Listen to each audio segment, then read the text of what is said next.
Good afternoon, ladies and gentlemen. Welcome. My name is GBay99. I hope you all are having a wonderful day. Today, we are back with something new, something exciting, and something very, very fun. Starting today, we are beginning a podcast called The Right Take. This is episode 1, first ever episode of The Right Take, being recorded here on Tuesday, the morning of, June 11th. And I'm very excited for this. This is a big, new, exciting project for me. I hope you guys are excited for this as well. I'm going to spend a little bit of time here at the very beginning of this, seeing as this is episode 1, explaining what it is that's going on here, what it is that we're doing, and why we're doing it, because that's something that probably warrants a little bit of an explanation. Now, people have always told me that I've had a great voice for doing something like this, a great voice for radio, a great voice for podcasts or something, but I never really thought about actually producing my own show. I always believed that my voice was, it was a neat asset, but it wasn't necessarily something that I wanted to go into. I didn't want to go into voice acting or go into voice work in any sort of professional sense, because that wasn't something I ever really felt super interested in or passionate about necessarily. But recently, I've been thinking, a lot of the content I've been making kind of fits the idea of a podcast. There's one podcast that I watch quite a bit called Strong Opinion Sports. It's done by Zach Schaumler, and he mostly does a lot of NFL analysis and does a great job breaking down a number of things within the NFL and just sports in general, but typically focused around American football. And, I've at times thought, maybe I could do a podcast, but I don't really have anyone to do it with. I know a lot of podcasts are a group collaborative effort, at least between two people who bicker back and forth. But seeing a couple of podcasts on my own where people just do it on their own and enjoy having their own show that they produce, I figure, this is something I can totally do. And so that's what we're doing today. This is how it's going to work. Today's episode is being recorded and is likely going to come out by the end of Tuesday, but this is going to be a weekly podcast that is hopefully released on Mondays. Every Monday, there will be a new episode that is uploaded to our GBay100 channel, and it's also going to be uploaded to SoundCloud. So any of you who want to listen to it on the way to work, something along those lines, you can go ahead and hear it on SoundCloud, download it, put it on whatever music listening device you want to listen to. In the future, I may try and get it on like Apple Podcasts or Spotify or something much more professional, but I'm not super versed in that kind of that kind of language. I don't really know that much about the process of doing all that kind of stuff. So I'm going to temper my expectations a little bit, at least for the first couple of episodes. But yes, we are going to get the podcast out on GBay100 in video format, and in addition to that, we'll probably be releasing a couple of clips from it on the GBay100 channel as well, in case, there's a number of different things that I'm probably going to be talking about in podcasts that we can just clip as their own videos. I may just release those like immediately once the podcast comes out, but I may release it as the week goes on, seeing as I'm sure there's probably plenty of people who don't have time to listen to a 2-hour podcast. So that's perfectly fine. I'm not too sure how we're going to go ahead and figure that out. Maybe it'll all come out at once. Maybe it will come out throughout the week. I don't know, but I'm still very excited for this. Another note, we have a couple of other things that we're kind of restructuring. I'm going to be trying to restructure my Patreon right now and give different rewards out.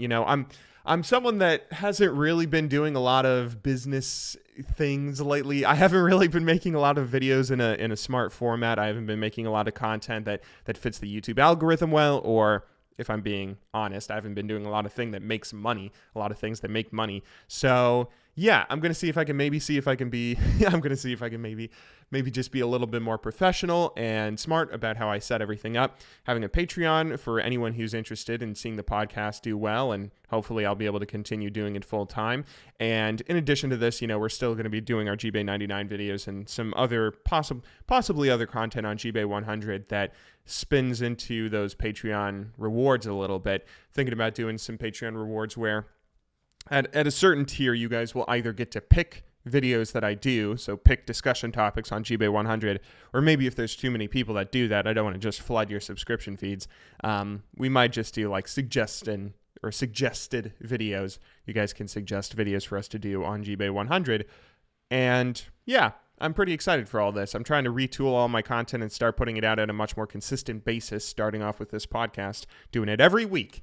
Make sure you guys hold me to that. I'm very excited for this week because we have a lot of things to talk about. But just to briefly give you an overview of what to expect when listening to one of these episodes.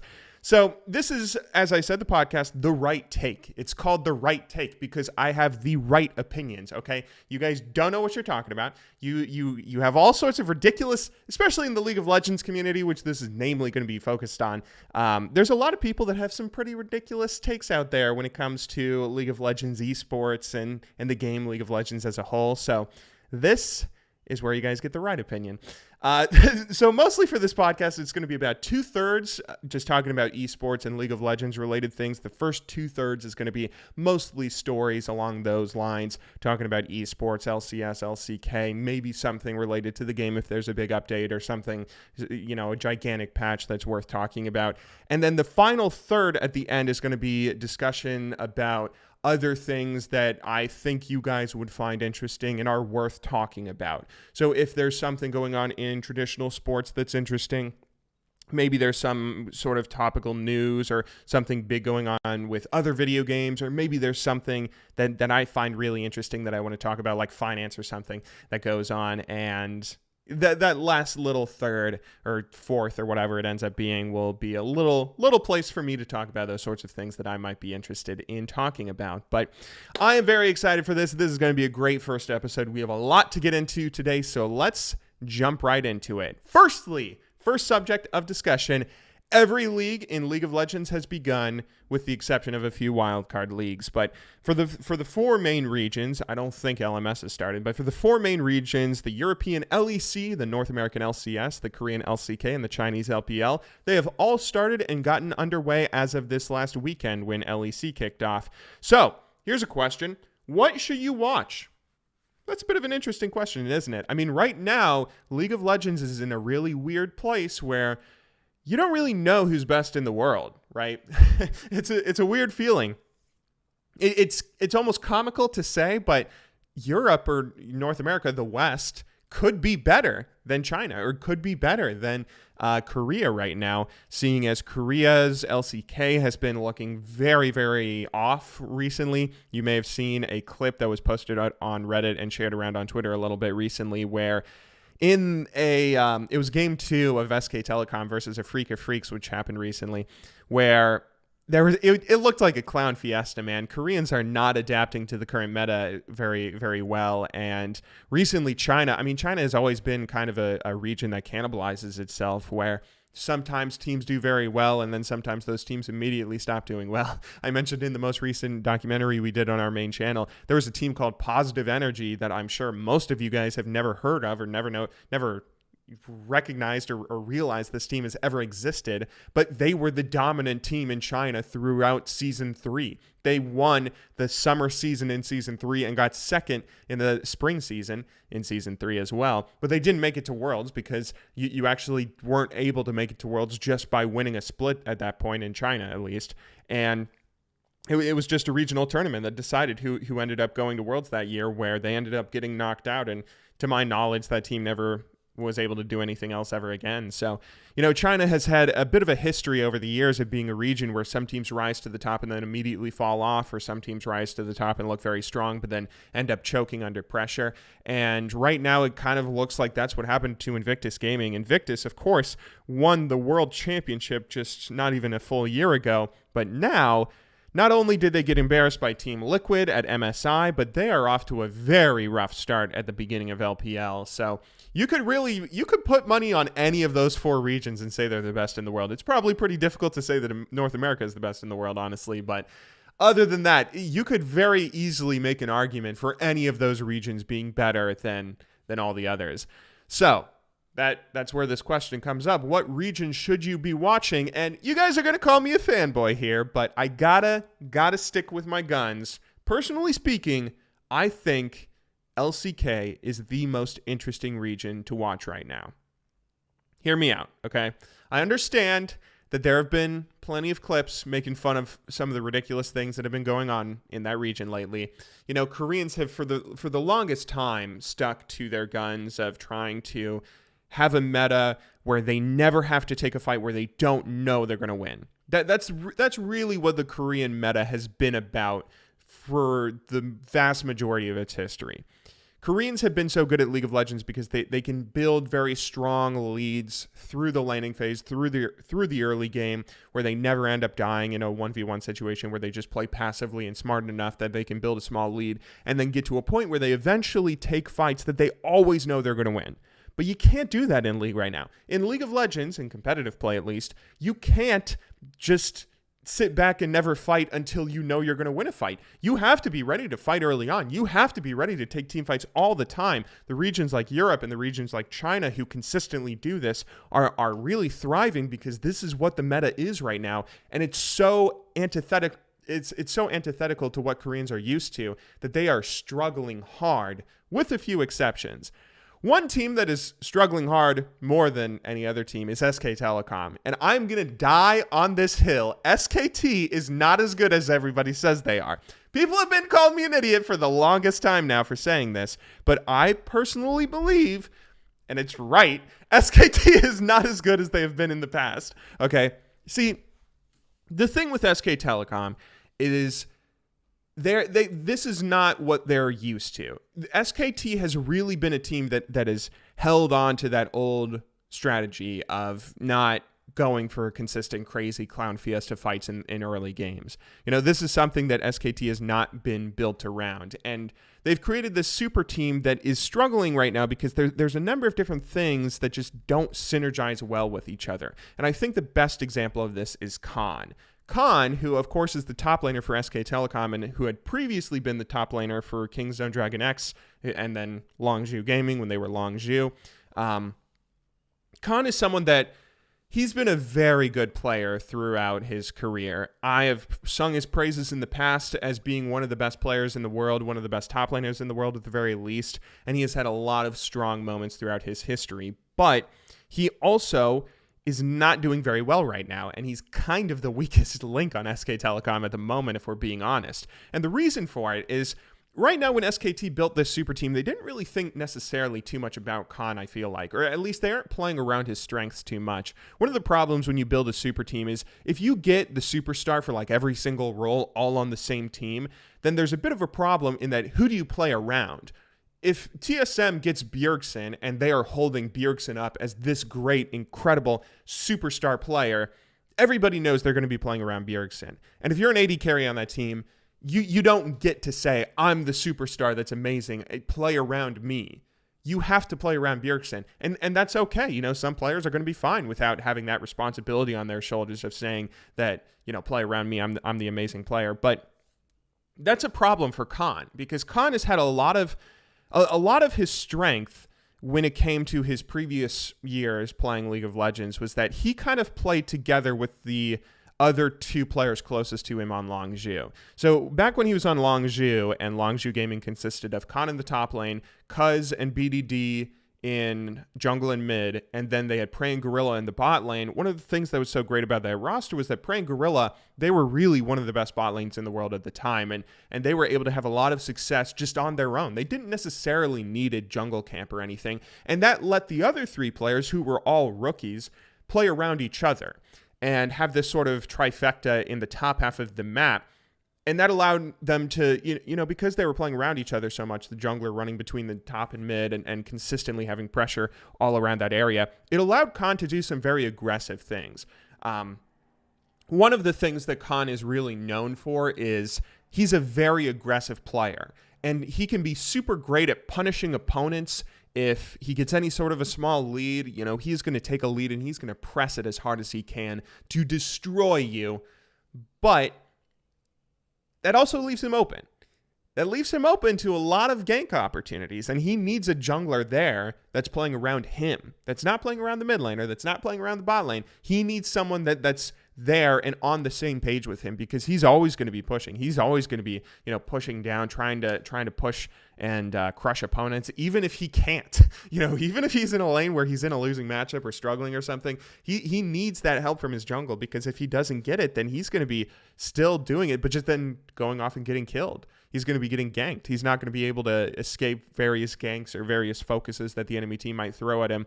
And it's really hurting him right now because SK Telecom is not playing around him in the way that he kind of needs. And because of that, he's struggling quite a bit. And even then, he's kind of, I don't want to make this sound like it's all the fault of Klid and Faker and everyone else on SK Telecom. He's also struggling a lot in his own. One thing that I thought was really shocking about the last split was it was the semifinals, I believe, where SK Telecom was playing against Kingzone, Khan's former team. And Khan was playing against Rascal, who was the sub on Kingzone when he was playing on Kingzone. And Rascal was playing Akali, Khan was playing Jace. Jace is his signature champion, and Rascal solo killed him on it. You could say Akali is overpowered if you want, but that was, I mean, it was not pretty to see. And it hurt me, honestly. I'm someone that really wanted to root for Khan and wanted to see him do well, even if the SK Telecom was building this big, boring super team for this big, boring storyline that everybody, oh, it's Faker's redemption arc, Faker's redemption arc. Even though I really hated that, I still wanted to see Khan do well, and it's sad to see how far he has fallen. Excuse me. And SKT is just a mess right now. They have all this talent that they are doing nothing with. They look like they're 100 Thieves right now. They nearly lost to Jin Air recently. If Jin Air was able to close out game 1 in the first game they played against each other, they would have 2-0'd them. Jin Air was really close to 2-0ing SK Telecom. I mean, that is how far SKT is. Right now, SK Telecom is kind of like a BMW. I don't know if any of you guys know much about cars. I don't know that much about cars. I'm not a big car guy. I drive a Prius, for those of you who don't know. But BMWs, I know enough about cars to know. BMWs, they're these really flashy cars, right? They're these really flashy cars that some people that are really into cars really love. People say they drive unlike other cars to a point where some people actually hate driving them. But they're something that they're a class of their own in that they can be really cool. And when you hear the name BMW, you might first think, oh, you know, that's luxury. That's coolness. That's an amazing car. But there's also a problem with BMWs in that they are the most expensive cars to upkeep. BMWs consistently have problems going wrong with them. They consistently have problems. And that's what SKT is right now. SKT is this really flashy team. It's filled with a lot of talent. It has this big name like BMW in that there's a lot of brand recognition when you hear the name SKT, but they have a lot of problems that are just, things are consistently going wrong with them. And I would not take a road trip in a BMW. I would not expect a BMW to last me for some 500-mile road trip. And I don't trust SKT to last a split into Worlds to then go on and win Worlds. Not in the current state that they are. SKT is really struggling quite a bit. And if I want to say this, because I've already given a lot of, I've ragged on SKT quite a bit, as you guys have seen if you've watched some of the GB 100 videos recently. But one thing I do want to say to be a little bit more upbeat for SKT fans, look at K-Coma. If K-Coma is able to turn this SKT roster into champions, if they're able to actually win this summer split against all the odds, which they should not have the odds in their favor right now, and if K-Coma is able to take this SKT roster and then make them world champions, I mean, he is just the greatest coach of all time. He is the Vince Lombardi of League of Legends if that ends up happening. I mean, this is a roster that I can't see even him doing that with. So if he is able to, then all of the credit has to go to K-Coma because the talent is there, and we have seen that the talent on its own is not enough to save this SKT team. This is something that if anything positive ends up happening for this SKT roster in the immediate future, you got to put all the credit on K-Coma because he is, that would be an incredible story and an incredible accomplishment. But anyway, let's go ahead and move on a little bit because I've already talked about SKT quite a bit in previous videos and whatnot. Let's talk about some of the other teams in LCK. And I want to go through all these different teams and mention like The reason LCK is the most interesting league to watch right now is I think LCK actually is the most interesting league to watch in any sport. Not only is it the most interesting league to pay attention to in League of Legends, but it is more interesting than the NBA, than the NFL, than like any league in the world right now, even leagues that aren't going on, right, like EPL or whatever, but any league in the world. I think LCK is the most entertaining thing that you can watch here in 2019. And the reason for it is because every single team without exception, has interesting storylines going on and interesting things that are worth watching and paying attention to. If you are a fan of any one of these teams, you are not going to be bored. That's the thing that's interesting, is that any one of these teams has some positive element to them that could make them champions, except for maybe Jin Air. And they all also have negative elements to them that in theory could destroy them and with them getting relegated. So LCK has every team with something interesting to watch. But there is one team that you should watch above all the others. In LCK, there is one storyline that is so much more interesting than all the others, and it belongs to Kingzone. Kingzone is the team to watch this split. The interesting thing about Kingzone is that they weren't supposed to be good. You know, Kingzone, firstly, Pawn became inactive before the start of this split and has some sort of medical issue, some sort of health issue. So currently he is inactive. Their starting mid laner unexpectedly became inactive. And then Kingzone was only able to go out and get Naehyun. I hope I'm saying his name right.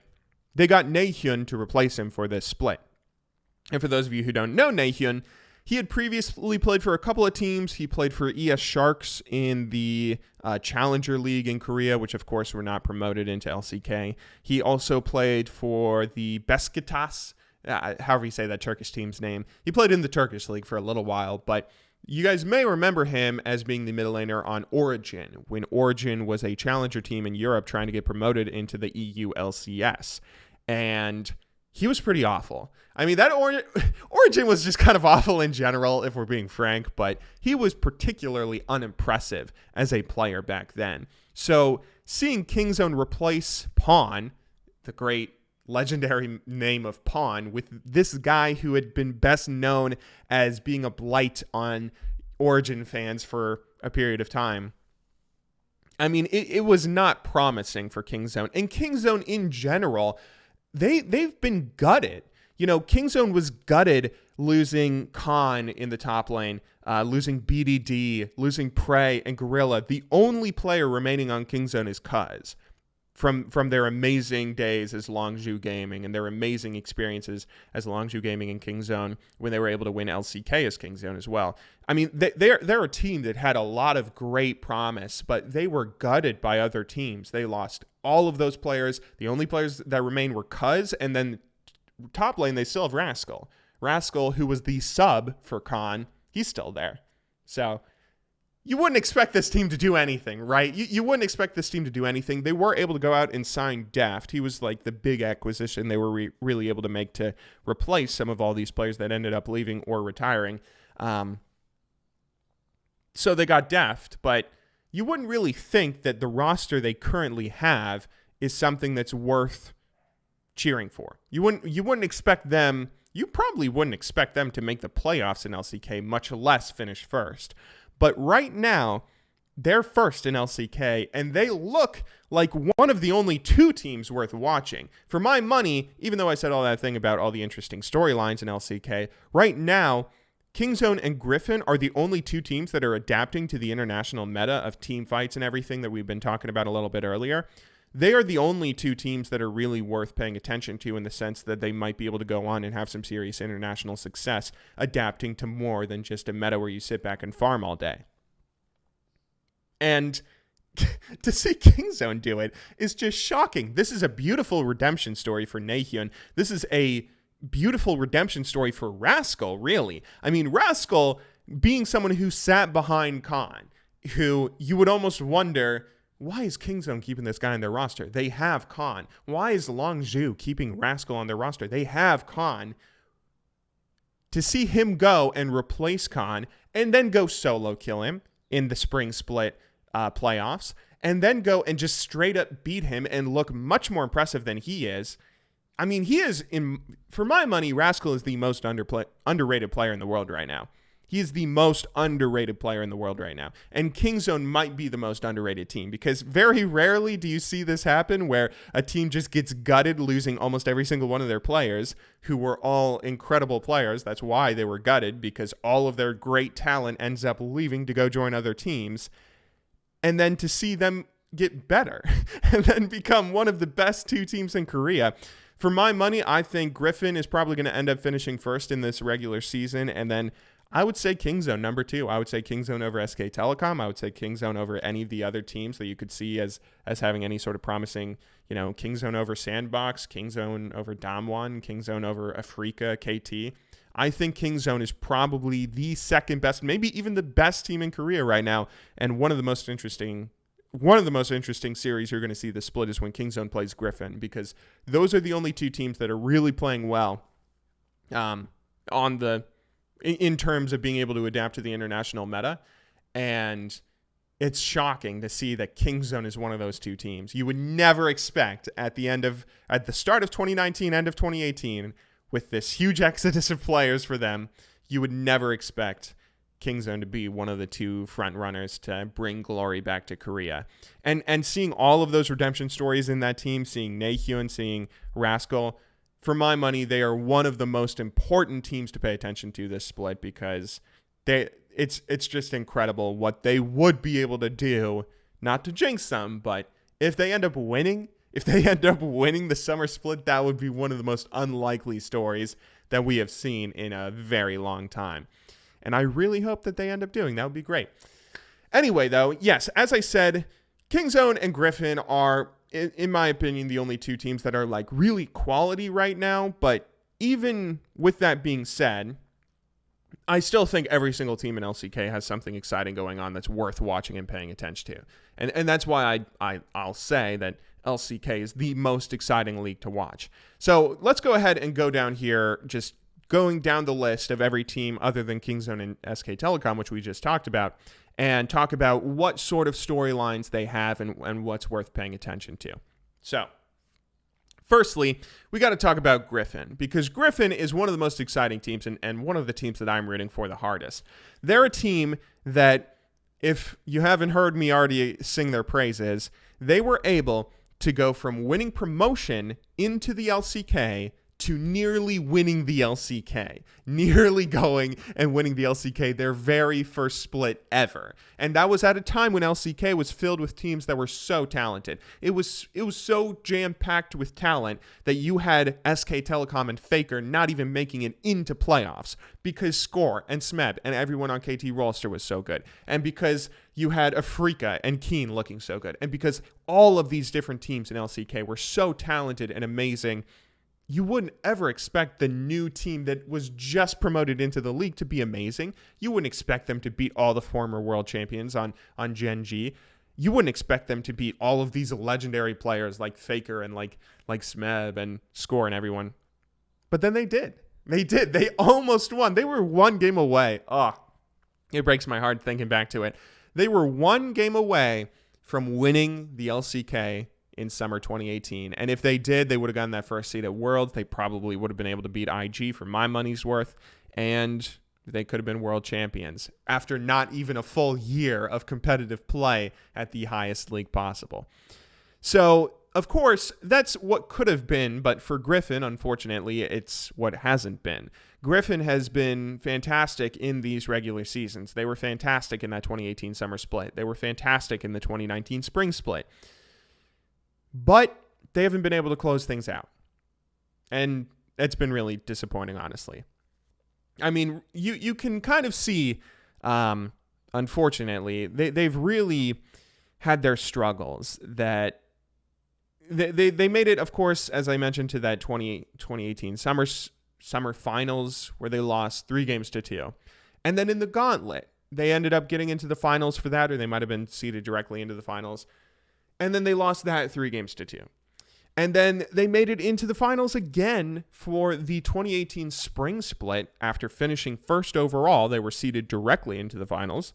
And then, after playing SK Telecom, they got 3-0'd. And that was a really heartbreaking 3-0 to watch. If any of you actually ended up watching that live, which I understand, some of you might think SKT's good because you haven't actually been watching their games live. You've only been looking at their results.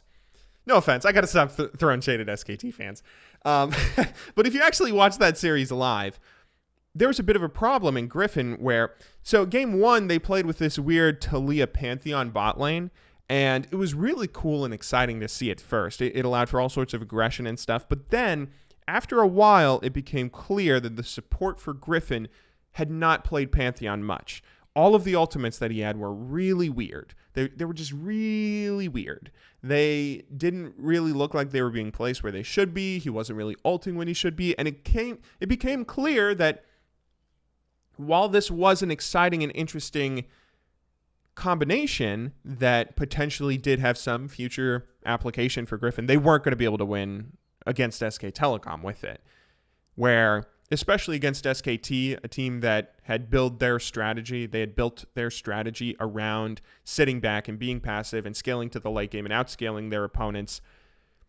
That strategy was something that was way more geared towards early game. That was way more geared towards win early, beat them by 25 minutes, win the game by 30 minutes, or you're going to lose. And they just weren't able to play perfectly, unfortunately. But then they brought that back for game 3. After falling down 2-0, they brought it back for game 3 and had even worse results with it. Like, I can't help but feel like something is going wrong. And I don't know where the blame lies. Maybe it's the coaching. Maybe it's just the players' mental attitudes. They're all very young and obviously still very inexperienced as competitors. Maybe there is some element of choking because they've not been on that stage for a very long period of time. But whatever it is, something is going wrong with Griffin, and they're unfortunately really struggling when it comes to these clutch moments. They're unable to pull it out. And it's really sad, man. It's really sad. If they were just able to pull out one of those best of fives, they could really. There's so many what if games you could play with them. They could be the new dynasty of Korea if they could just pull out those game 5s. But anyway, yes, that is the first team that's worth mentioning and talking about. Griffin, a team that potentially could be the best in the world if they can just get over their struggles in best of 5s, or who also could potentially never win an LCK, much less make it to Worlds and win Worlds if they're unable to ever win those best of 5s. That they're obviously a team that's worth talking about because obviously they could go the way of Rocks as well if they end up just disbanding or something without the amount of success that they've unfortunately not been able to close out. But anyway, moving on to the next team, Afrika. Afrika is the other team that I really root for quite a bit. The Afrika Freaks, for those of you who don't know, have never won anything, ever. They've never won anything. They won promotion into LCK, I believe. They might have actually bought their spot. I don't know. I don't know if they even ended up winning like the challenger scene to win into LCK. I think they came second in the challenger scene and then just ended up qualifying for LCK. They've never finished first in anything they have ever done, ever. Which is astonishing because they were able to make it to Worlds last year. They were able to make it into like the top 5 or top 4 or top 3 in LCK 2018 summer. They also, worth mentioning, they also have the best top laner in the world, Keen, who I absolutely adore and want to see do fantastically well. But again, they have not been able to pull anything out. And unfortunately, they've also been struggling as of late. They nearly got relegated last split where they were fighting to just not get put into a relegation slot where they probably would have been able to win back into LCK if they did. The challenger scene in Korea wasn't really putting together too many good teams then. So, they probably weren't going to get relegated, but I mean, they have not been looking strong. They've not been looking good as of late until recently. So this past week, there was a best of 3 that Afrika played against SK Telecom that I mentioned, again, a little bit earlier here in the podcast, where A lot of people looked at that series and they laughed at it. They laughed at it because in Game 2 in particular, there was one ridiculous team fight that SKT was just horrid in. And not to say that Afrika wasn't any better themselves. They were pretty bad in it, and they even ended up losing that game. But it was a really weird series where there was not a lot of happy, impressive gameplay. However, it is worth noting that Afrika won. They beat SK Telecom 2-1, and it is still SK Telecom. You know, as dysfunctional and crumbling as that organization currently is, it is still SKT. It is still Faker. It is still Teddy and Klid and Khan. It's still an impressive feat to be able to beat them. And they were able to beat them essentially 3 games in a row. That second game was kind of notable because they had a pretty big lead that they ended up throwing and giving SKT a game. But they outplayed the hell out of them in Game 1. They outplayed the hell out of them in 3/4 of Game 2. And they outplayed the hell out of them in Game 3. You know, they have a lot of positive momentum right now. Currently, they're technically third. They're in like a huge 5-way tie for third. But I really hope this is the split where they're finally able to put things together. They have Keen top lane. They also have UCal, right? They have UCal in the mid lane who has been looking very good. And they might be finally getting like the right cast, the right supporting cast and everything together to hopefully just win. Because I mean that's also kind of the problem they had last split. They were just it was not pretty. They were playing all sorts of people at all sorts of positions, just trying to find something that they could put around Keen to have some sort of success, consistently swapping out their roster, trying to find some combination that worked. But maybe they finally did, because things are looking brighter for them, I think. They seem to be adapting to the meta a lot better than other teams at least. They seem to be, you know, they're still very talented, obviously. I think there's a bright future for Afrika, and potentially, who knows, they might be able to run the gauntlet this year and make it back to Worlds, hopefully avenging their kind of embarrassing Worlds last year, where they got 3-0'd by Cloud9 in bracket. Oh boy. Hang on. Take a sip of water there. Okay, so this next team is one that everybody underrates. So going down the list, in LCK, we've talked about Afrika, we've talked about Griffin, we've talked about SK Telecom and Kingzone. The one team that everybody forgets exists, but is still very worth talking about, is Hanwha Life Esports. Hanwha, who I think they're like an explosives company from Korea. They make like dynamite and stuff like that. Hanwha is a really interesting team because nobody plays for them. If you are not some sort of like super diehard fan of Korean esports, you are not going to look at the roster that Hanwha has and see anybody worth talking about. You are not going to recognize any player on the team as being a player who's played for anyone other than Hanwha. And they are entirely and wholly unimpressive as a roster. It's shocking. They're just mediocre. They are mediocrity incarnate. They have consistently finished middle of the pack, not doing anything impressive, not being that good, not being that bad, just, they're Hanwha for a really long time. So, why is it then that I say they are such an interesting and exciting team?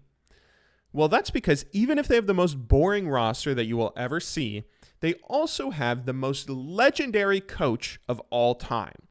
Their coach, a guy named On Air, who had previously been like a child actor in Korea, and I think he played in Brood War for a while or coached in Brood War. He has been one of the most interesting coaches to follow in that he's coached MIG Blaze and Frost. He's coached Azubu Blaze and Frost and CJ Entis Blaze and Frost. He has been the coach of that historic organization that longtime esports fans will know for quite a while. He also coached Afrika for a little while, and then he also coached Rox, the Rox Tigers. He has been the head coach of so many great and legendary teams, and he has developed so many great legendary players. Mad Life, Flame, every player on rocks. Like, he has been somebody that has had so much influence and has had so much success with all these different rosters. It's really interesting to see, firstly, number one, is he going to be able to make this Hanwha roster any good? Is he going to be able to take these players that are all relatively no names, who have all been relatively mediocre and have all done relatively nothing so far on this team? Is he going to be able to take this team and turn them into another Rocks, into another, Blaze or Frost? Or if he isn't, maybe they'd also be able to get new players. Maybe Hanwha, I don't know that much about like the recruiting practices in Korea. I don't know that much about the recruiting practices anywhere in League of Legends, but if I was a young and exciting superstar that's coming up in the Korean challenger scene or something, I would want to play for this guy. I mean, maybe they would be able to get some new rising superstars. Maybe they'd be able to get some new players that, if you just give him someone with potential, I can't help but feel like he's going to be able to take Hanwha and make him a top 4 team in Korea. There is a lot of talent in Korea right now, so it might be kind of difficult to do that when you have Kingzone and Griffin and SKT and everybody else who still has incredibly talented players. It might be a pretty difficult thing to do that just to get top 4, much less win the LCK, much less make it to Worlds and do anything at Worlds. But, I mean, if anybody can do it, if anybody can coach greatness into a team, it would probably be On Air. And I am very interested in seeing if Hanwha is ever going to be able to do anything, because that is a name that is definitely worth following. And even as boring as the team is, the coach makes the team worth paying attention to. Next up, we have KT Rolster here, which, of course, you guys know KT. They're a team that I just did a big documentary on the main channel that I hope you guys have all seen by now. I really hope KT is able to return to some of their former glory. It was really sad, honestly, it was really sad to see KT was able to go and finally put together a great roster. They were finally able to put together a great roster who didn't choke, who didn't mess up everything, who didn't ruin all of this great potential. And they were able to make it to the finals of LCK and finally win. They finally gave Score a championship. And then they had the number 1 seed in Korea. And they were headed to Worlds. And they made it out of bracket at Worlds, losing one game made it into bracket out of groups, losing one game in the groups. And then they were one game away from beating Invictus Gaming and winning everything. And then they didn't. And if they did, man, if they did, they would finally have been able to hold on to some glory and say, we're worthy of being the rivals to SK Telecom. We're worthy of representing Korea and being this great team from this great region that's had so much history and so much success. And to see them go, and then after being one game away from winning the ultimate title in League, to then being put into a relegation series, the next split in the spring 2019 split, KT Rolster was put into relegation. And then they had to beat Jin Air and the Korean Challenger teams to get back into LCK. To see that was just, oh boy, it was heartbreaking, man. And I really hope they're able to put something together. They were very similar to Afrika in that they had a few talented players that they were trying to just see if they could get a lot of subs in, see if they could swap out players and do something to, do something to find a roster that was able to that was able to have some element of success. And I really hope that they're able to fix it now. So they went out and they got Prey. And they're so talented if you look at it. They have Score, they have Smeb, they have Prey. They should be able to win, but they should have been able to win previously. I mean, don't they also have BDD? They have so many talented players that they should be able to win. But they just haven't. And I don't understand why. I don't understand what's going on. It's probably a coaching thing, honestly. I mean, it's KT has obviously had a history of having super talented rosters that have been unable to perform, but not like this. The super talented rosters they've had in the past when they've built super teams, they've just choked at like the semifinals, or they've choked in the finals. It isn't like they haven't been able to avoid relegation. They've been able to make it into playoffs at the very least. And that's the thing. Super teams, I've talked a lot in the past about how much I hate super teams and everything, but the thing about super teams is that even though I've suggested for a long time that they don't really work, super teams still work a little, right? So if you build a super team in League of Legends and you take a team that has 5 superstar players like SK Telecom does right now, right? You sign these 5 great players. Their skill alone is going to be able to get them to a certain point. But the problem with super teams is they're very rarely able to get them to the best in the world. Like 5 great players on SKT, they're probably not going to win Worlds. I would put money on them not winning Worlds. But they're still going to finish top 3 in Korea, likely. They're still going to finish top 4, top 5. They're going to make playoffs. They're likely going to make it to Worlds. And who knows, maybe K-Koma could coach them into a great run at Worlds. But, the thing with a super team is that it's actually almost harder to get to the World Championship status, but it's easier to get top 3, right? Like, that's the thing with super teams. The skill alone you should be able to buy yourself into a top 3, but there's going to be more dysfunction you have to deal with within the team, just more discord overall that will prevent you from getting first overall. So I would expect, with KT Rolster, I would expect them to finish top 8 out of 10 in Korea. I would expect them, with all of the talent they have, to not get relegated. With how great their talent is, even if there is some discord because of super team problems, I would expect them to be able to not get relegated. But that seems to be something they're struggling with. So I really hope, really hope with all my heart and soul, please, KT, don't finish bottom 2 again. Please take Prey and take all of the great talent you have. Take the Preys and the BDDs and the Smebs and the Scores and the Kingans and the everyone you have and put them to good use, because the players sure as hell deserve it. You as an organization sure as hell deserve it. And your fans sure as hell deserve it. I mean, your fans are so tortured. Please. I have, for those of you on YouTube, I currently am setting this water that I'm drinking onto a KT Rolster mug, or whatever this is called. I forget what these are called. What is it? Like the thing that you set drinks on? A coaster. That's it. I have a KT Rolster coaster right here that I am setting my drink on.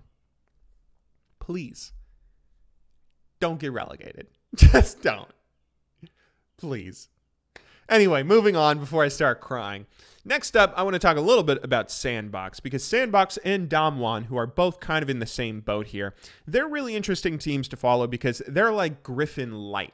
While Griffin was able to win into LCK, win promotion into LCK, make the finals of 2018 summer, and then just have a little bit of choking problems before being able to finish everything out and make it to Worlds, potentially winning Worlds. Sandbox and Damwon are very similar, but kind of worse. Sandbox and Damwon both were able to win promotion as well. They were both have a lot of potential, both have a lot of promise. They have very similar roster construction to Griffin in that they have a lot of young rookies that have a lot of promise and could be very, very good. But again, like Griffin, they're inexperienced players. They're young. They're going to have some problems with choking and not being on the big stage. But the problem more so with Sandbox and Damwon is that, they're kind of they're weaker. I don't know. Sandbox in particular, I kind of want to say could be as good as Griffin.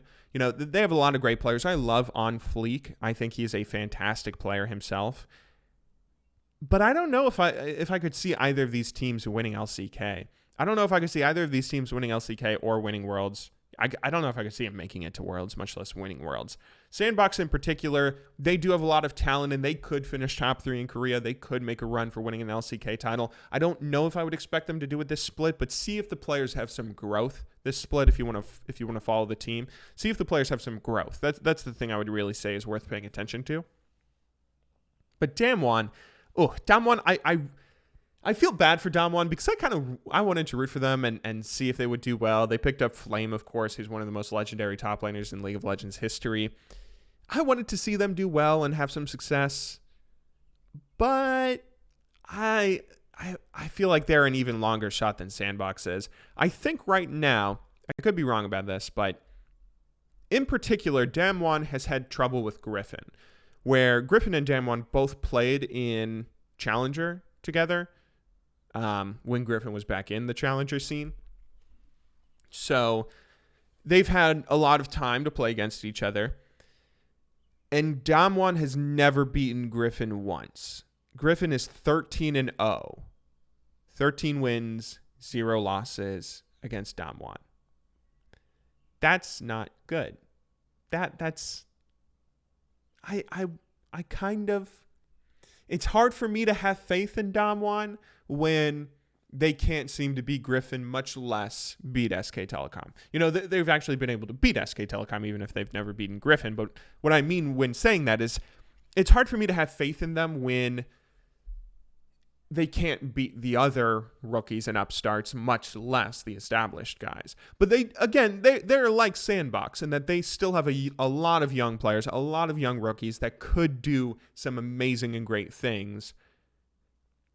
But it's probably going to be a little bit longer before you see that happen, if it ends up happening at all. I think I predicted, I had a prediction thing. I might be able to pull it up here on Twitter briefly. I tweeted out my predictions for LCK at the start of the split, and I think I had Damwon very close to the bottom. If it wasn't them getting relegated along with Jin Air, it was Hanwha. Yeah. It was, so I said Hanwha getting relegated with Jin Air, but Damwon I put in like 7th or 8th with Genji. Like, they could have a lot of potential, but I think they've got a ways to go. But I wish them all the best. Please do something with Flame. Don't ruin these twilight years of his career. Anyway, though, moving on, let's talk about Genji a little bit here because I don't know what the fuck to think about Genji. You know, Genji, they have superstar talent. They have won world championships in the past. They have Peanut. They have Ruler. They have Cuve. They have these players who are either legendary themselves in having won championships or players like Peanut who are just legendarily talented. But they do not look good. Oh my word. It is shocking how bad Genji is. And it's hard to tell with Genji because this is the Genji who was previously KSV, who was previously Samsung. And, you know, they have had a history of being bad in regular LCK splits who would then go on to win the gauntlet, who would then go on to win Worlds. That's what happened in 2017, right? So I hesitate to say that they're just bad. I hesitate to say that they're worth counting out. They could have another great miracle run, but I don't think they will. I'm going to, you know, this is something that is a dumb bet, but I would bet that Genji is no longer the Genji of the past. I would bet that these players are not going to have the same crazy runs to win gauntlets and make it to Worlds, to win gauntlets and then win Worlds. It might be a dumb thing to bet on, but I think this is maybe the twilight years of those players' careers, and it's not going to get better. Maybe I'm wrong, though, and that's why it's still worth watching, because these players have proven people like me wrong, people like me who have said that. I'm sweating. Sweating in my pits a little bit. Feel like day 9 here. They have proven people like me wrong who have counted them out so many times in the past. And even last Worlds, they were able to beat Griffin, make it to Worlds, and then have an embarrassing exit in groups, but still make it to Worlds and beat Griffin. Like, they have had a lot of promise themselves. I wouldn't bet on it this time, but they're still worth watching at the very least. Next up is Jin Air, and that's the last team that we have not talked about yet. And I'll be honest, I have no idea what to say about Jin Air. I think Jin Air is weird. Jin Air, there's actually been their AD carry. I forget their AD carry's name right now, but their AD carry actually hasn't looked that bad. He's had some promise. He's looked kind of good the way that Teddy looked good. But they are just so dysfunctional. I mean, they are. I don't know. I can't form a coherent opinion on Jin Air. I would like to say that they have potential to, at the very least, not get relegated. But I feel like it's really difficult to predict that they are getting anything other than 10th place this split. But who knows? Who knows? Who knows? We'll leave it at that. But anyway, that's the thing. There is not a boring story in the LCK. Even with Jin Air being as unpredictable and possibly bad as they are, there is not a single boring story in the LCK. That's why I'm saying that every team here is worth watching and why this is the most exciting league to watch, because every single team has great potential. Even Jin Air, they have good players. They beat SK Telecom almost 2-0. They ended up only beating them one game, but they could have 2-0'd SK Telecom. There's a lot of potential that every single team has, and there's also a lot of problems that every single team has. So every team, maybe not Jin Air, but theoretically any single team could go and win the LCK split, and theoretically any team could go and get relegated as well. Give it a watch. If you're struggling for something to watch, if you feel like NA LCS is boring or LEC is just G2 stomping people and you don't know what to pay attention to, check out LCK because there are a lot of entertaining stories. Speaking of LCK, the next thing on the menu here I'd like to discuss is some news that came out recently, which is LS has left BBQ Olivers as their head coach. Now, this actually happened a little while ago. I think LS said like around April. He ended up quitting the team along with 5 players. So this isn't actually news, as in it's happened relatively recently, but it was recently updated on Leaguepedia, and people started talking about it because people hadn't really known. Now, I'm not going to get too much into like the reasons why they quit and everything. I hear that Barbecue, they're just a bad organization to work for. That might be harsh to say, but I've not heard good things from LS and the players and everyone. They're quitting, right? That's not a good sign. So I don't know that much about the situation. LS did clear some things up. There was one thing that was talked about for a little while where people said during scrims, LS was like playing AD carry instead of the players at some point, and people assumed that was because like players weren't showing up for scrims. But then LS clarified that it was just better. It was easier for him to coach, and it was a coaching technique to be able to play in game and discuss things with players as things were going on. So, I don't know how bad the situation was, but what I want to talk about here is what we've lost, which is it's something that's really sad and frustrating. Even if you're someone that hates LS, right? Even if you're someone that thinks he's obnoxious or weird or whatever, you don't like all his chess analogies. Even if you don't like LS, this is something that's really sad because League of Legends is really starved for entertaining, exciting, and divisive characters.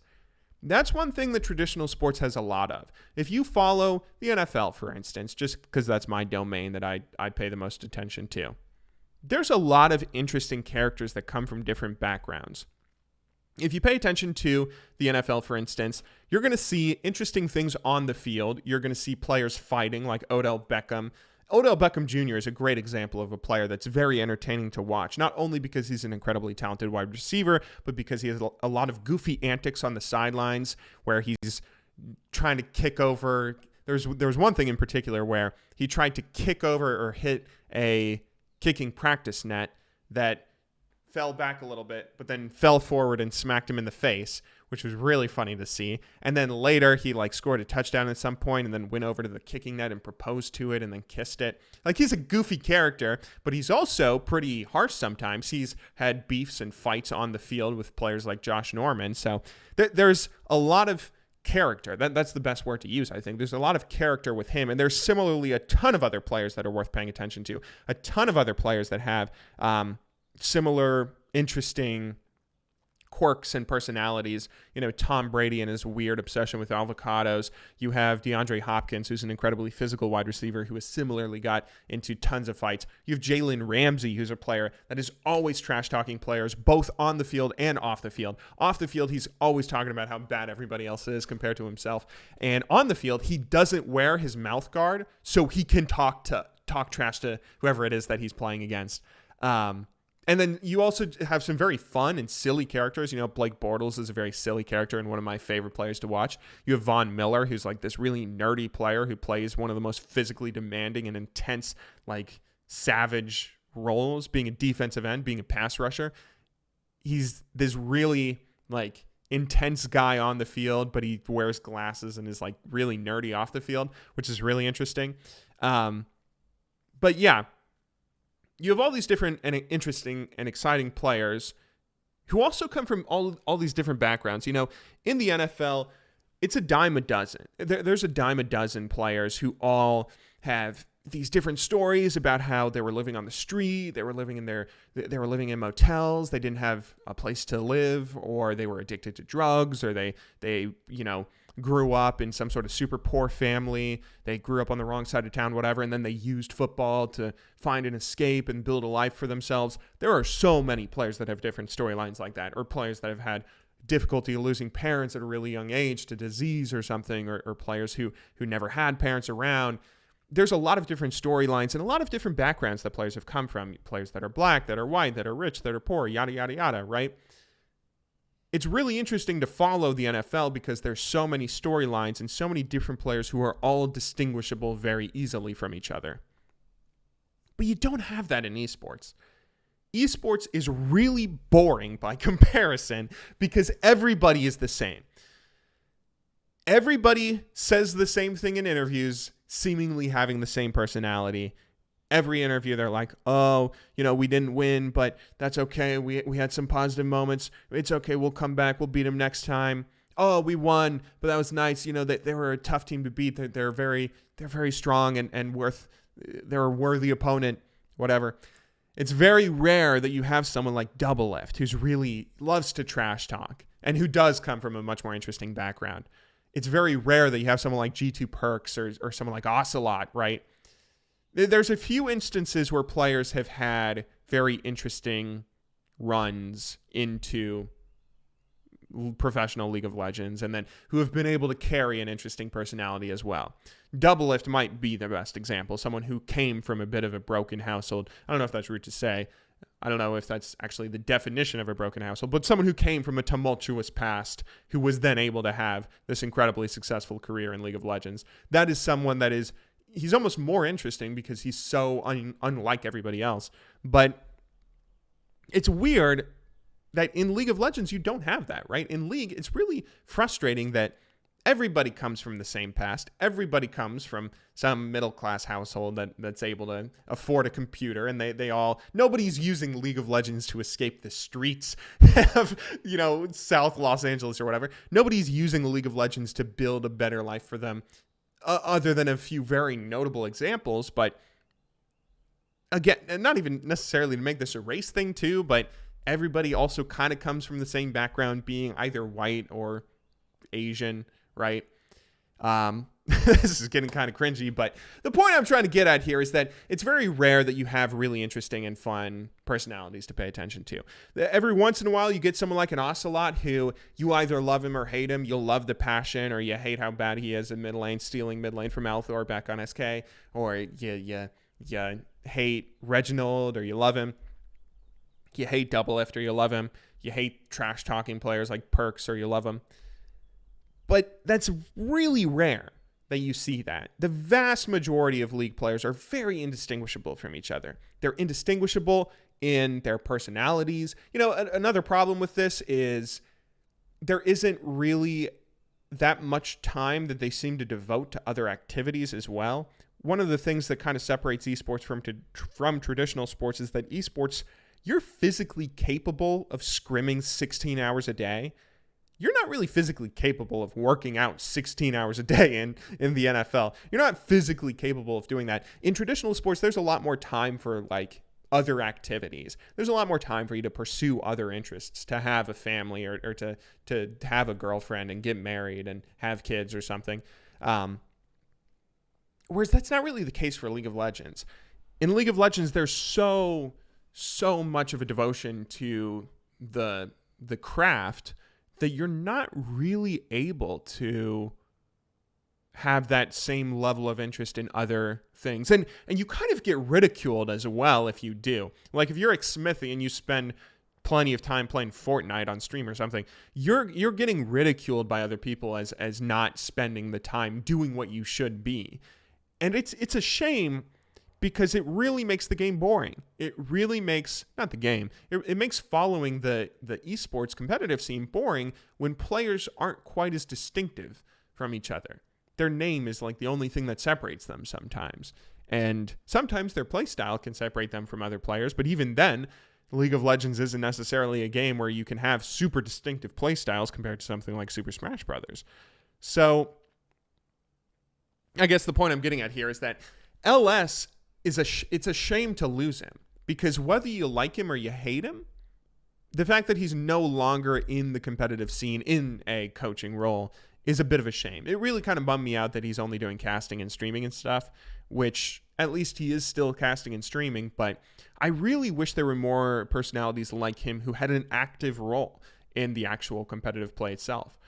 I loved it when fucking Sven did his little thing over whoever that was, Jensen, at the NA finals. I love it when people are trash talking each other on Twitter, when people are starting beef or whatever. When people are really being opinionated, that's something that's so exciting because it's so unusual for League. And I'm hoping against all hope that more coaches and more players and stuff will be more outspoken and be more interesting to follow, because that's one thing that's really holding esports back. And I hope that I hope LS I hope he's still a big figure, man. He's someone that you really hate to lose, in my opinion. I know some people might disagree, but if you disagree, it's typically because you have a strong opinion of him, but just in the other direction, which is that's what we need more of. We need more people that you love him or hate him. LS, actually, you know what? LS is like Mike Leach. I don't know if any of you guys know who Mike Leach is. He's this college football guy, or this college football coach who,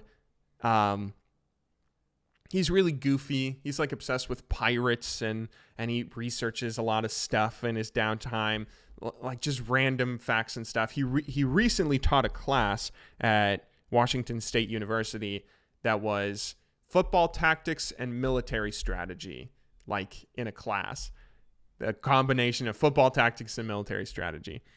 And he's just a really goofy and weird personality that makes you want to follow him. He makes you want to root for Washington State.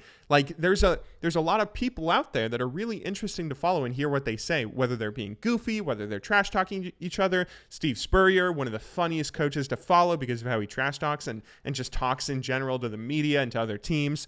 There was actually a coach from Northwestern that in this past season, he was quoted as saying RPOs, which stands for run pass options. It's a kind of play that's used in college football quite a lot lately. It's been used more and more, and some people don't like it because of how often it's used. But he said RPOs are the purest form of communism. RPOs are the purest form of communism. That is one of the most ridiculous things I've ever heard. One of the funniest things I've ever heard. And I wish we had more of that in League of Legends. I wish LS would come out and say that Scion top lane is the purest form of communism. I don't know.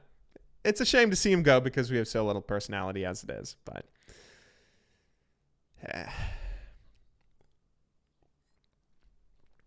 Anyway, let's move on to the next topic. Let's move on to the next subject. So I've already talked a little bit about how I haven't really spent that much time watching LPL or LEC. I know a little bit about what's been going on in both of those leagues. I know that G2 and Fnatic are 2-0 on the top of the standings LEC, and G2 has seemed a little bit more beatable, but they still seem to be the front runners to destroy that region again. Interestingly enough, in the LPL, IG is struggling pretty hard right now. I'm curious to see if this is just kind of like a post-MSI hangover, or maybe they actually are falling apart a little bit. Maybe they're falling apart like some of those other teams, but we'll have to see. I'll probably see if I can pay a little bit more attention to LPL and LEC because those are very interesting regions to watch. But I do want to spend a little bit of time talking here about LCS. LCS, I've seen a little bit more of, at least comparable to those other regions. Not as much as LCK, but there's some interesting things going on in LCS that I think is worth talking about and worth paying attention to that makes the league worth watching, even if, even if it's not the highest level of competitive play you'll see. So firstly, Team Liquid are struggling right now, and that's really interesting to see. Again, it might be post-MSI hangover. Every team from MSI, except for G2, is kind of looking a little bit weak right now. But this could also be sowing the seed of some larger problems with Team Liquid. Recently, Travis Gafford published a video on his YouTube channel where he showed he got emailed the salaries of each LCS team, and then he did something interesting with it. He divided the salaries by the amount of wins each team got in the spring split. So he tried to see like how much did each team pay for a win and who paid the most for a win, who paid the least, right? The most was 100 Thieves because they had an incredibly expensive roster and they got like 0 wins, right? But what was interesting was 8th was Team Liquid. Even though they won the split, or did they win the split? Did they finish first or second? Did TSM catch up? Whatever.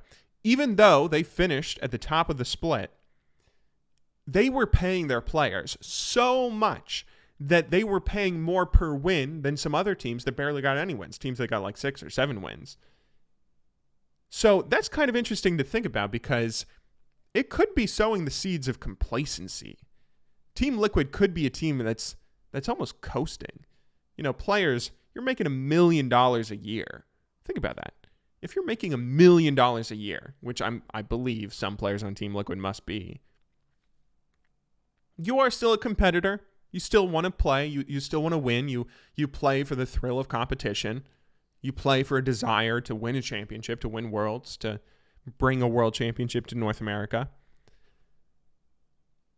But at the same time, with all of the problems that super teams consistently have, and with all of those players getting so much money, I mean, can you imagine that? $1 million in a year?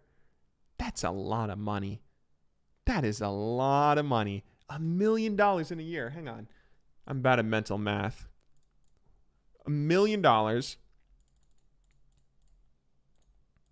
a year is $83,000 a month. You are making what an average person, not even an average person, $83,000 is more than the average salary. You are making in a month what someone would be lucky to make in a year. That's incredible, right? Is it? I don't know if it's crazy to suggest, but I feel like it's probably tough to not coast on that, especially when you're a team that is kind of, I don't want to be too mean to Team Liquid, but it's tough to, I can't help but imagine if you're someone that's mediocre in the grand scheme of things, not to say the Team Liquid players are not great, because all of those players are legendary within the North American scene, but they aren't world champions. They aren't Rookie. They aren't Faker. They aren't The Shy. They aren't Khan. They aren't, there's a lot of players out there that are better, but they are getting paid like they're the best. I can't help but feel like it would be, I got to stop skirting around the issue. Sorry, I'm just being a bitch here. I can't help but think that if I was on Team Liquid, I would just be satisfied collecting my paycheck and not caring as much about every individual game. I mean, if I was making $1 million a year, if I was making $83,000 every single month, I would feel very, very lackadaisical in a regular season. That's like the Golden State Warriors, right? If you are already on a team that's the best, that you know is going to be amazing and is going to make the NBA Finals, how are you supposed to give it your all every single regular season game in a regular season? In a 52-game NBA regular season, how are you supposed to give it your all as if it's Game 7 of the NBA Finals every single game, right? That's something that's really difficult to do. So I can't help but wonder, is this something that we're seeing with Team Liquid? Because if it is, League of Legends is a little bit different than traditional sports, where the Golden State Warriors can kind of afford to phone it in for half of the regular season, because in a 7-game series, you know that if they're the better team, they're going to be able to win, unless Kevin Durant gets injured, but we'll talk about that in a little bit. But you know that you can afford to phone it in. But League of Legends is a little bit weirder, where I can't help but wonder, it's probably pretty possible for Team Liquid to, I would suggest it's probably pretty possible for Team Liquid to either choke in the playoffs or to choke at Worlds. When you're not the best in the world, it's really important to practice as if every game is Game 7 of the NBA Finals. The difference between the Golden State Warriors and Team Liquid is that the Golden State Warriors are the best team in the NBA. Win at full health. Team Liquid is not the best team in the world. There are a lot of other teams that are better. SK Telecom is better. You can maybe make an argument Invictus Gaming is better. Clearly G2 is better. I would say Griffin is better. I would say Kingzone is better. I would probably say RNG are better. I would probably say even Top Sports is better. I would say Fun Plus Phoenix is better. Hell, Fnatic might be better. I don't know. There's a lot of teams, though, that you could say are better. And if you are someone that is not the best in the world, it's really important to practice like every single game you play is Game 7, right? Every single game you play has to be, in League of Legends terms, the Game 5 of the World Championship Finals.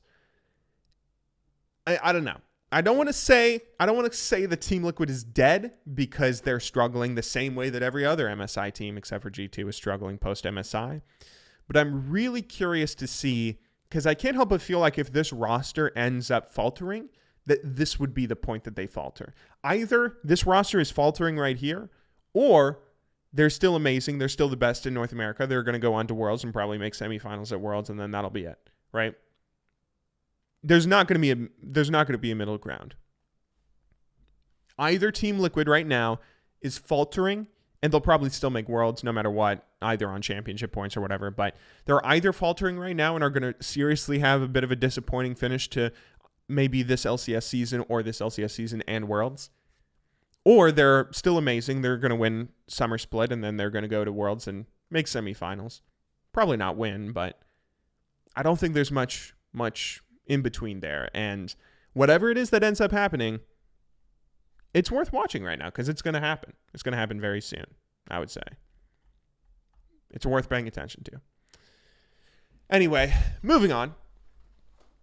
Let's talk a little bit. There are a couple of teams that were able to beat Team Liquid so far. Team Liquid at the moment is 2-2, so it's still pretty early to talk about their demise, but they lost to Echo Fox and CLG. Now, CLG I might talk about in the next podcast, because I'm still kind of curious to see what happens with CLG. They have simultaneously looked amazing and looked horrible this split so far. But next, I want to talk about Optic, because Optic, who was just overtaken by Immortals. Immortals ended up buying out Optic, and they are going to be rebranding the Optic team to Immortals in the LCS next year rather. And right now they're 4-0. I'm really curious about that. That's a really interesting development. Optic Gaming are at the moment the only undefeated team in LCS, topping the standings, and 4-0. 4-0. Now, to be fair, that's not a lot of games played. It's considerable. But it could be a fluke. certainly. But it might not. That could actually be the start of another 100 Thieves situation. And I can't help but think that Optic might end up being another 100 Thieves, where 100 Thieves was a little bit different. They obviously ended up winning a spring split that then qualified them for Worlds on championship points, right? And then they had a very disappointing Worlds. But I think Optic might be a similar thing, where it's a roster of players that have some success and some serious talent, but I think if they end up making it to Worlds, they probably not be super good. They might drop out in groups. They might make it out of groups and drop out first round of bracket. I don't know. But the reason I'm bringing it up is I think it could be really interesting. They could at least make Worlds, which I would not have bet on at the start of this split. I would have thought that the undisputed champions would be TSM, Cloud9, and Team Liquid. I would think those three teams are a lock for Worlds. That's just how they're going to be. But Optic is really starting off strong, and they could potentially they could potentially make a serious run, which I would be very interested in seeing what that does for them. What that does for them and the organization going forward, because that would be a very good start to kick off Immortals and their new LCS team. But I want to talk about two teams now. These are my two teams that I think are worth following in the LCS. We've talked a little bit about some of the other teams, but I think there's two teams that are being sorely underrated right now. First is Golden Guardians, who are off to a pretty hot start. They're like 3-1 right now, right? But the other team, I think Echo Fox has a lot of potential that could do very well, but they could also just blow. So let's start with them. Echo Fox has actually been playing a lot better, but they're still not getting results. They're a lot better than they've been playing. I'll say that, okay? They have some innovating and interesting strategies in how they've been performing recently. They played a Vigar support recently against, I forget who it was. I think it was Team Liquid maybe. Was it? I forget. Anyway, they played, or maybe it was TSM. They played a Vigar support recently that was almost good enough to win a series, where it was... The problem with Echo Fox right now is they have a lot of talent and they have a lot of smarts. They have a smart coaching staff and they have a lot of talent. I love a lot of their players. They have Lost, who's from New Zealand, who is currently playing AD carry from their challenger team. And they have Yusui, who is looking really great, especially for being a resident North American mid laner. They also have a great coaching staff in Song. He is a legendary coach who has coached for TSM. He's coached for Immortals. He's coached for Longzhu. He's coached for Rox. He's coached for Najin, Sword. Like, they have a lot of talented players and a great coaching staff, and they're so close to being good. They have Rush in the jungle. They have a lot of really great potential, but they're just a few mistakes away from being good. Oh, I really wish I remembered. Let me look this up quickly. They played a series where it was either TSM or Team Liquid. It was a team that was very clearly and heavily favorited that I thought Echo Fox would have no chance against. Maybe it was Cloud9. Yeah, it was TSM where they pulled out that Vigar support. Or maybe it was C9. They've played against both TSM and C9 this past week. Anyway, though, when they played against them, it was really interesting because they felt like they were winning the series for a while. Even though they had lost from their challenger team, even though they had Yusui, a North American mid laner who had previously just been a challenger player, they were winning. And they have a lot, I can't help but feel like they have a lot of potential to do very well. Yusui and Lost, they're young players. They're really young. And they have bright futures ahead of them. If they can just clean up some of their mistakes, and if Rush can stop being goofy, I could see Echo Fox being top 3, top 4 NA. That's a bit of a bold statement, but it's a lot of work fixing all of these different problems. But I think Echo Fox could totally be top 3, top 4 NA. They are the story, I think, in relation to the next team that's going to be coming out of nowhere that you don't expect to be amazing because they don't have an amazing roster, you know? Rush is a pretty legendary player, rank 1 in Korea previously. Great history with him, even if he has never really been able to have a lot of the success that he's previously had. I don't know. It might be insane of me to think this, but I can't help but feel like I would say Echo Fox at the very least is different from teams like 100 Thieves, right? 100 Thieves is bad right now. They're pretty horrible. They're 0-4. They're probably going to finish last in NA/LCS again. And you could look at Echo Fox and say, they aren't much better. What was their record last split? Yeah, Echo Fox was 8-10 last split. 100 Thieves was 4-14. Clutch Gaming was also pretty bad, 5-13. You know, you could look at Echo Fox and say, they're probably no different than some of these other teams. They're new organizations that are struggling right now. They don't really have great superstar rosters. I mean, some of these teams do have some great players. You know, Echo Fox has had players like Phoenix and Apollo, and I think Clutch and, of course, 100 Thieves. You know, they have players like Bang. Oh, and Clutch is Piglet. I forgot about that. But anyway, I can't help but feel like Echo Fox is different, and I'm very curious to see if they're going to be able to have a successful split here. But another team that is totally worth talking about that we already mentioned is Golden Guardians, who Golden Guardians is a really interesting roster in that they might be one of the most talented teams that you don't expect the talent to be there, right? So, for instance, you look at Team Liquid and you see, okay, they're a talented team, but you expect all of these players, you know, to be talented. You see those names and you feel like, whoa, that's a lot of talent. Similarly with TSM, you see a name like Bjergsen and your mind immediately goes to, okay, this is an amazing mid laner, a legendary mid laner who's been around for forever and has had a lot of success and everything. Golden Guardians is interesting because they have talent that is, I would almost suggest it's comparable to any other team in NALCS, but you don't expect it. They have players like Hanser. They have players like Contracts. They have players like Froggen. And definitely an Ole.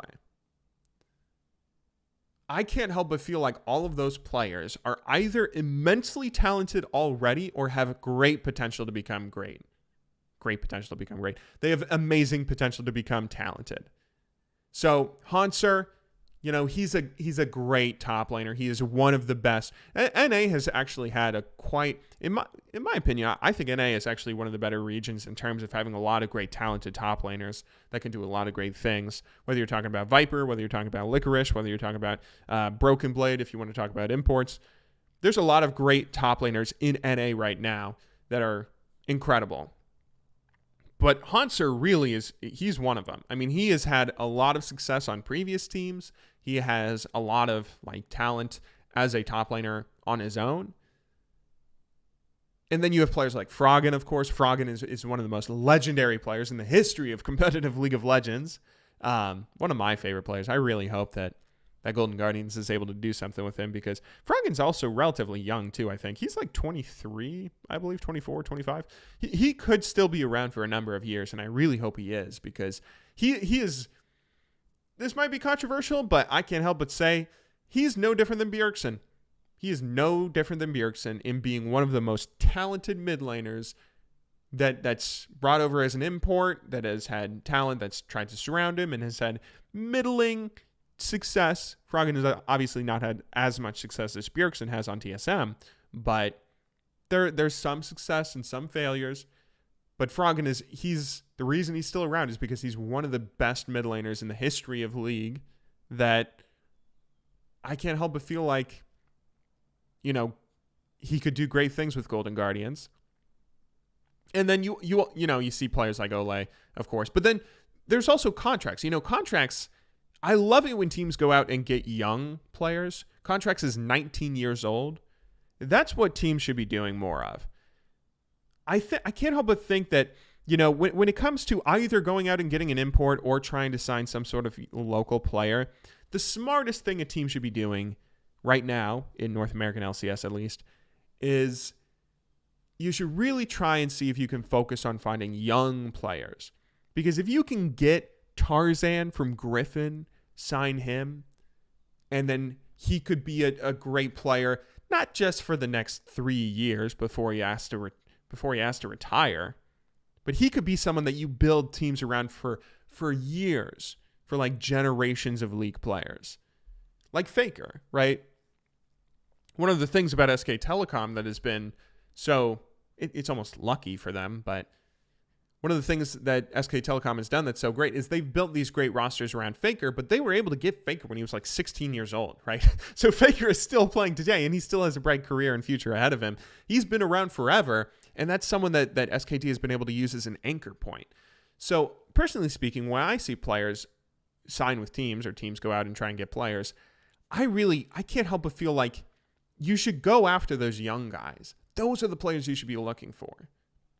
Go after the young players, because if contracts works out, you have a jungler for 8 years if you want to sign him that long, Golden Guardians.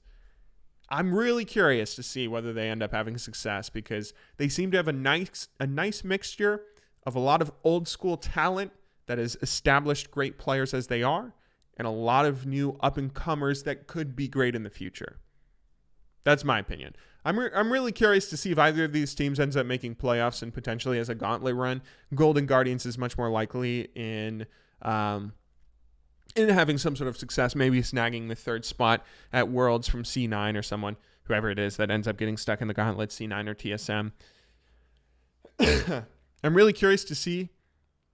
I probably wouldn't put money on it, but I think both of those teams have very, very bright futures ahead of themselves, and I'll be watching their games this upcoming weekend.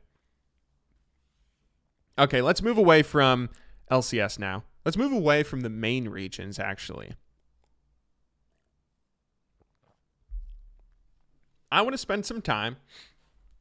Excuse me. I want to spend some time talking about one region and one team that you should be watching that I guarantee you are not watching right now. Wildcard regions are really tough to watch because whenever you see good play, you can't even really tell if it's actually that good, because it might not be good on the global scale. And if it's not good on the global scale, then it's boring. If you're watching some wildcard team shred all the other teams in their region, they might just go on to Worlds and then get knocked out in the play-ins and not even make the group stage. And that's kind of boring. Why would you want to watch that team? They're winning a region that's not that hard to win, and they're not even performing that well at Worlds. Similarly, if a team is not doing well, then it's really difficult to pay attention or feel excited about them because, hey, if they can't even beat other wildcard teams, they're nowhere near being good enough to play on the world stage. But there is one team that's worth watching in wildcard regions right now, and that's Sengoku Gaming in the Japanese league. Now, firstly, Japan is kind of interesting on its own because, by all accounts, you should theoretically think Japanese players should have a bit of a leg up, at least on other wildcard regions, and they could potentially be a region that causes upsets at Worlds, right? At the very least. Not to make things too much about race or culture, right? But one thing that a lot of people have credited Koreans in the past, a lot of things that people have credited the talent that Korea, and to a lesser extent China, people say those regions are so good partially because of the culture that is imposed upon those kids when they're kids, right? When you're living in Korea, when you're living in China, when you're living in an Asian family, there is a tremendous amount of respect for authority. There's a huge emphasis put on respecting authority. So while North American players, in NA, it's all about freedom, it's all about individuality, it's all about choice and whatnot, and sticking it to the man. So when you're an NA player, that's a pro player making $1 million a year, and you have some coach telling you, hey, you're doing this wrong, don't buy this item, buy that item. There's a lot more opportunity for discontent in that situation. But that's not something that you really see in Eastern culture. And Japan is no different from Korea and China in that sense. Japan has very similar cultural values that all those other Eastern nations nations have. And in theory, that could lead to some success. On top of that, Japan is able to get a lot of great players from Korea. Recently, it was, who was it? I think it was Blank. Yeah, it was Blank, right? Blank has also signed with Sengoku Gaming. And, Blank, who has been formerly SK Telecom's jungler for a long period of time, there's a lot of Koreans that have been able to sign and play with Japanese players. And similarly, interestingly enough, Japanese players are actually able to get some great talent, not just to play with, but also to play against, being so close to the Korean server. As is my understanding, most Japanese players practice on the Korean server, most of the Japanese pros at least. But anyway, the reason I say Sengoku Gaming is worth paying attention to is because they recently got Pumandu as their head coach. And for those of you who are really new to League, you may not know, Pumandu was the support for SK Telecom on their first Worlds run. Pumandu is a pretty legendary player in that sense, that he played on SKT for a while. And more recently, he's taken up coaching. Now, he's been coaching with K-Koma, or Koma. I call him K-Koma because he's like the K-Kona emote on Twitch. But he has recently been coaching with K-Koma on SK Telecom and has just got his own solo coaching job as the head coach of Sengoku. And the reason this is interesting to watch is because this might be the first instance that we ever see of a coaching tree form.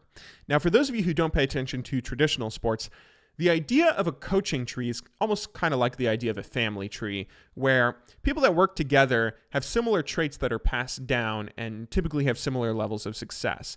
So, for instance, in American football, if you're the coach of a team, you have a lot of responsibility on your head. If you're a head coach, or if you're a manager in another sport, if you're a general manager or a coach, you have a lot of responsibility on your shoulders. Not only does the buck stop at you, not only are you responsible for the team's performance, but you're also responsible for hiring other coaches, for getting, offensive coordinators, defensive coordinators, linebacker coaches, running back coaches, wide receiver coaches, different people that will micromanage other elements of the team. You're sometimes responsible for designing a playbook, for designing plays and calling plays in the NFL yourself, if you take on that responsibility. But the point being, there's a lot that falls on your shoulders. There's a lot of responsibility that falls on you that you need to be prepared for, and that nobody possibly could be at first. Nobody who's just getting out of a playing career, let's say someone is a former quarterback that wants to get into coaching. Nobody is going to be able to just go from being a former player to a head coach. I don't believe that leap has ever been made, at least not at the professional level. So what happens is players, or people that are coaches, players who go on to be coaches, or anyone that goes on to be a coach, always starts at like a low-level coach. They'll start as being the quarterback's coach. They'll start as being a wide receivers coach. They'll start as being a defensive back coach. They'll coach a small portion of a team underneath a head coach, and then oftentimes they'll get promoted. So get promoted from being a quarterback's coach to an offensive coordinator, and then eventually they'll be a head coach. But the idea of a coaching tree is that while you're being one of those lower level coaches underneath a head coach, you see how that head coach manages. You see how the other people above you and around you manage and coach the team. And different people obviously have different philosophies. Different people are going to run teams in different ways. And so certain people who work under or work with other coaches, they're going to have similar coaching styles that are distinctive from the other coaches, right? So there's going to be some coaches out there who, if they're working under some great offensive-minded coach who has incredible offensive playbooks and who has incredible success and so on and so forth with their offensive schemes, then they're typically going to base their own game plans around similar things because they see how that's done and how that can have success. Anyway, moving on from the analogy, K-Koma's coaching tree is starting right now with Pumandu. K-Koma sending Pumandu off to coach this Japanese team is really interesting because Coaching trees might not necessarily exist in League of Legends. League of Legends is not something that is necessarily as complicated when it comes to running a team compared to the NFL. Coaching 5 players is a lot different than coaching 53. But it's interesting because if coaching trees end up being a thing, and if similarly coaches will learn by working with other coaches, then this will be the first instance of that happening in League of Legends. And that is totally worth paying attention to, considering Pumandu is working under, or had been working under, Koma, who Koma has been the greatest coach of all time in League of Legends. We've talked a little bit before in this podcast episode about On Air. We've talked about Song. There's a number of great coaches who have had a lot of they've had a lot of experience coaching different teams who have had success. Anybody that's affiliated with Rocks is going to be immediately given some element of, whoa, you were a coach of Rocks? That's a big deal. But to be the coach of SK Telecom throughout all of their history is a tremendous achievement. And Koma in particular is astounding as a coach because not only has he been able to consistently devise great game plans, get great drafts, great champion selects and whatnot out of his players, but on top of that, he's also been able to coach players into greatness mentally. One of the astounding things about the SK Telecom rosters is that ever since they formed, even when they were really young, even when Faker was like 16 years old, even when these players were just teenagers who had little to no competitive experience, Koma was able to give them I don't know what he did, but he was immediately able to make every player under him clutch. Even if they were down 0-2 in a finals against their rivals, KT Rolster, they would be able to reverse sweep. Even if they were down and had some sort of problems or some sort of discord, even if they were losing in a series, Koma was so great at keeping his players mentally strong, never losing faith himself, and really developing great players and great game plans and everything that you can never count SK Telecom out. So Koma is someone that's worth following and probably worth holding up as one of the greatest coaches in League's history, because not only has he been able to have this incredible success that very rarely do coaches have, where they're not only able to create great drafts and stuff, but they're also able to keep their players mentally sound, never letting them waver, very rarely seeing any sort of mental mistakes. But he's been able to do it for so long. He's coached SKT ever since their first great run at the 2013 Worlds, and he's been here even today, still coaching SK Telecom. So if there's anybody that's worth watching, if coaching trees do exist in League of Legends, Koma is someone he's way, way more so worth paying attention to than anybody else. And this is the first seed. This is the first seed of a new tree that he has planted. In the Japanese league, Sengoku Gaming, who I don't know how good they'll be. They might be bad. They might be horrid. Who knows? But they're worth watching. They're worth paying attention to. Sengoku has already been kind of good. They got third place in the spring season of the 2018 LJL, and they got, I think, fourth place last split. So not the worst. It's like an 8-team league, but not the best, not the worst. I can't help but think this is a great situation for Pumandu to be going into. And I can't help but think there's a very, very real possibility that this is the first circumstance of a new great coach being formed. And if it isn't, then this is also a great example of seeing whether or not coaching trees are a thing in League of Legends. This might not be the be-all, end-all situation where if Sengoku wins the Japanese league, then coaching trees exist. If they don't, coaching trees don't exist. But this will tell us a lot about the future of League of Legends. And if there is success with Pumandu and Sengoku, if they finish higher than fourth this next split in the LJL, maybe start paying attention to some of the other coaches, some of the people we've mentioned before in this podcast. Look at the disciples of On Air and where they go. Look at the disciples of Song, of Zix, of Reapered, of the people that work with these coaches and then go on to coach their own teams. It's very worth paying attention to, in my opinion, and I'm really curious to see what ends up happening.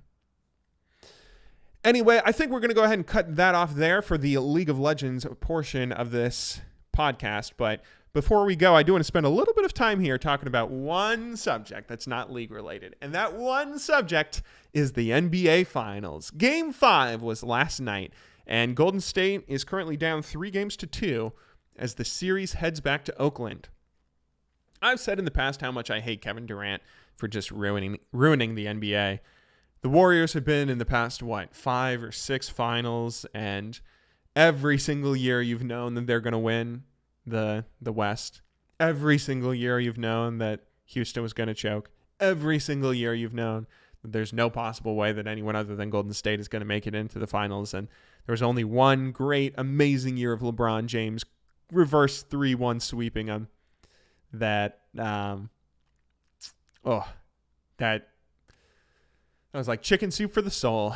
But anyway, recently this finals has been very interesting because obviously Kevin Durant has been injured for the majority of it. He tried to return last night, re-aggravated his injury, and right now Golden State is looking at a tough win. It's going to be tough for them to get this win. And I can't help but feel like my opinions have changed a little bit. Well, I hated Kevin Durant for joining the 72-win, 73-win, whatever it was. Well, I hated him for joining the 70-plus win. Was it really 70 wins? I said there was 52 games in an NBA season earlier, didn't I? That must have been wrong. Oops. No, it wasn't 70. Was it? Okay, whatever. When Golden State had their amazing season where they had won more games than any other NBA team in the history of the NBA, and then Kevin Durant goes to join them to make them even better and to make the NBA even more boring, I can't help but shake my head and feel like, holy moly, if you can't beat them, join them. Really? That's your life philosophy? I hated KD for that so much. That was something that I could not forgive him for. But this series has almost changed my mind on that a little bit. For those of you who don't know or who haven't been paying attention to basketball, Kevin Durant got injured it was actually a while ago. He got injured and hadn't played in the finals at all. And the Warriors had fell 3-1. They were down 3-1. They were playing in Toronto last night. KD makes a return. He plays for the first number of minutes, and then re-aggravates his injury. Now, Golden State ended up barely winning the game only by a single point, but Kevin Durant almost certainly won't be back anymore for the rest of the series, and Toronto are probably favorites to win with Kawhi Leonard. I can't help but feel like my opinions have changed now. Because seeing how bad Golden State is without Kevin Durant, maybe this wasn't the super team I was thinking. KD has been the NBA Finals MVP for 2 years in a row now. The 2 years that they managed to win the finals with him. This is their third year. They suddenly don't have him. And they're struggling. They are struggling hard. And then I think, okay, even though they had that 70-whatever win team,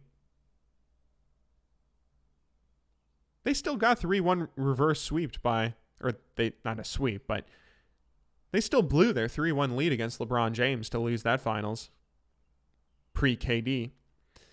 I can't help but feel like the Golden State Warriors' legacy is almost tarnished. This takes away from Golden State's legacy, but it gives to Kevin Durant's. Kevin Durant is a lot better than people gave him credit for. He didn't just cruise. He kind of did.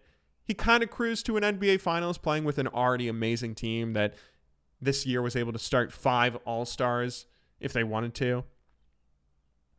Draymond Green, Klay Thompson, Steph Curry, Boogie Cousins, KD. That is an incredibly stacked team. But, oh my word, they need KD. It is shocking how much they need him. That is not something I expected. Part of the reason that I was so confident that, every year you can be confident that the Warriors will make the finals, and every year before now you could be confident that they were going to win it. Part of the reason for that was because there was just so much talent, even if injuries occurred. It didn't really matter. Even if Steph Curry got injured, you still had Kevin Durant.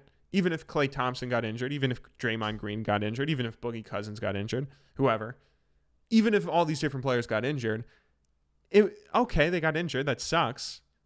But you still have 4 all-stars that you can play. Like, that's still, who gives a damn? You still have a team that's way more stacked than 3/4 of the NBA.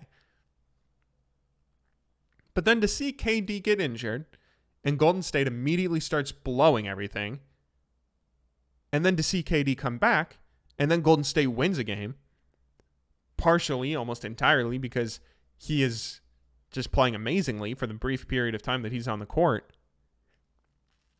I can't help but feel like KD is more important than we realized. I can't help but feel like KD is a better player than I gave him credit for.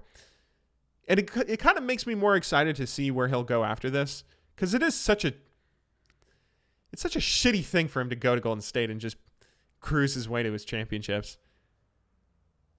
But I counted him out because of that. Yeah, that's ultimately what happened here, I think. I counted KD out because of that. I thought, okay, he's great. He's a superstar, but he's no better than James Harden. He's no better than Giannis Antetokounmpo. He's no better than Kawhi Leonard. He's no better than LeBron James. He's no better than any other superstar that the NBA is littered with right now. You know, Anthony Davis, Karl Anthony Towns, Vucevic, Nikolic, whatever. There's a lot of superstars in the NBA, and I kind of just thought, KD is great. Russell Westbrook is great. There's plenty of people who are great. He's no greater than anyone else. But now I'm changing my tune. I think KD is really someone that he's a lot better than I've previously given credit for, and I'm very, very curious to see where he goes after this season. I hope he doesn't stay with Golden State. That would suck, because that would fucking make the NBA incredibly boring again. If he goes somewhere, I know he's been tied to the Knicks, he's been tied to the Clippers. It's going to be interesting. There's a lot of teams. It would be much more difficult to predict who's going to win the NBA Finals next year than it was this year. This year, it was really exciting to see how competitive the East was, because you had Toronto, you had Boston, you had Philly, you had Milwaukee. There were a lot of teams that all had superstar players that on any other year could have won an NBA Finals themselves, but you kind of thought that, they're not going to be able to beat Golden State. But now with KD injured, turns out Toronto can beat Golden State, and they probably will beat Golden State. And that makes things really interesting for next year.